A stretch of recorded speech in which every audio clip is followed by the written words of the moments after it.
As I'll mention many times in this course, being up by one pawn is often enough to win a chess game, all things being equal. I mean, if you don't have a counterattack or compensation for that lost pawn, you will be down material, and your opponent can try to trade and end up with an extra pawn or piece at the end of into the end game, and maybe promote a pawn to a queen as a result. One of the ways pawns are won is to first create one of the pawn scars, one of the pawn weaknesses that you should have read in the book portion of this course. And this is a game between a grandmaster playing the white side and an expert on the black side, and it's very interesting to see the very simple way that the grandmaster wins this game by creating a weak pawn and then simply going after it, because black has no good counterplay, and when he does try to get some, he shuts that down. So we see here that black castles, and quite often the bishops are attacking knights in the openings, either pinning them or attacking them if they've fianchettoed the way this one has. And so white captures the knight to create a doubled pawn. And now this pawn can no longer be defended by pawns. It must be defended by pieces, which makes it very weak. And it also ties down your opponent to defense. And now we see that white goes to work on this pawn immediately. Slides the queen down and attacks the pawn. So black defends by bringing the queen up. There were other options, but this is what he chose to do. And actually, in many double pawn situations, both pawns are weak. Both pawns, neither pawn can be defended by a pawn. So white needs to develop further, and he brings his bishop out, attacking this pawn. And you'll see here how white makes these weaknesses the whole point of his game, because you attack where your opponent is weak.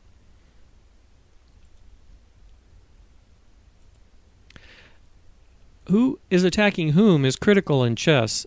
In this position, we see that the knight is attacking the bishop, which gives him the trigger. It allows him to pull the trigger first.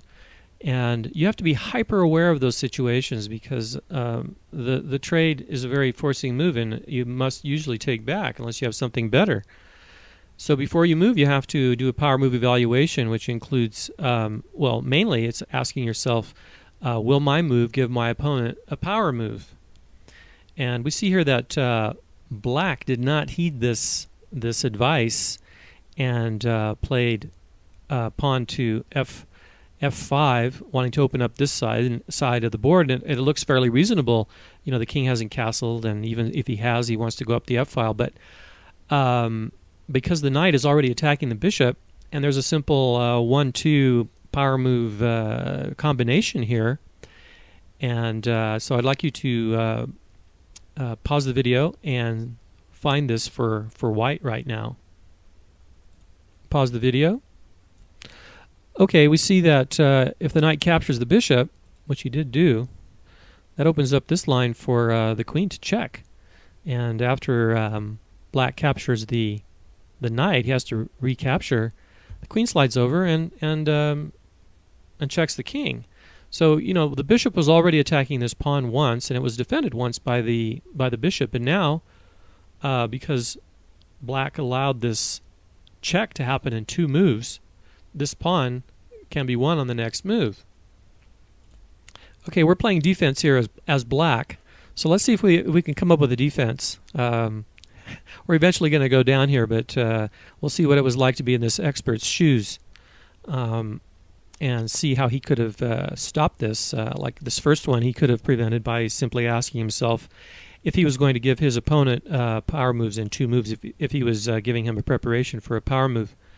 Okay, so pause the video and find a defense. Try and prevent white from winning this pawn. Pause the video.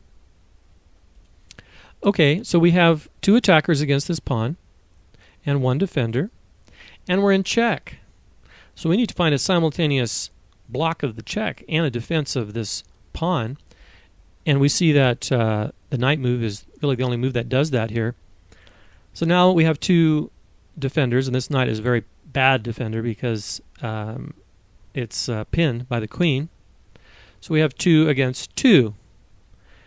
And now let's pause the video and look for how white can build up on this pawn. Pause the video. Okay, we see that the knight can be brought into play and attack the pawn a third time, which is what white did. This is such very straightforward and simple chess, and it's really nice to see how this is done by a grandmaster. He simply creates the weakness and then goes after it, since black has almost no counterplay. And now there's no way to stop the loss of this pawn, and black mainly tries to cut his losses and tries to break this pin. But these pawns, the loss of this pawn was black's undoing, and he did go on to lose this game.